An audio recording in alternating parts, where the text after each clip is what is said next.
بسم اللہ الرحمن الرحیم۔ سبق نمبر 23۔ یوسف یرسل الی یعقوب۔ یوسف علیہ السلام نے بھیجا یعقوب علیہ السلام کے پاس۔ واشتاق یوسف الی لقاء یعقوب، اور حضرت یوسف علیہ السلام خواہش مند ہوئے یعقوب علیہ السلام کی ملاقات کے لیے۔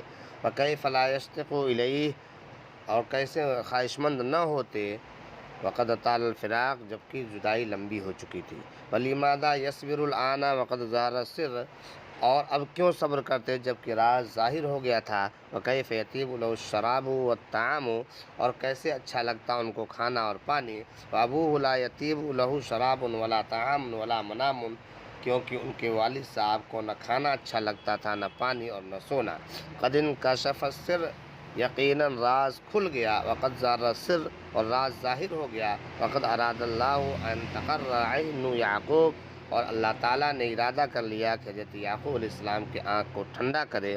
وکان یعقوب قد عمی من کثرۃ البکاء والحزن، اور یقیناً حضرت یعقوب علیہ السلام اندھے ہو چکے تھے زیادہ رونے اور غم کی وجہ سے۔ فقال یوسف، چنانچہ یوسف علیہ السلام نے کہا، اذهبوا بقمیصی، لے جاؤ میرے کرتے کو، ھذا فالقوہ علی وجہ ابی یاتینی بصیرا، ان کے چہرے پہ ڈال دینا، ان کی بینائی لوٹ آئے گی۔ واتونی باہلکم اجمعین، اور تم سب کے سب اپنے اہل و عیال سمیت ہمارے پاس آ جاؤ۔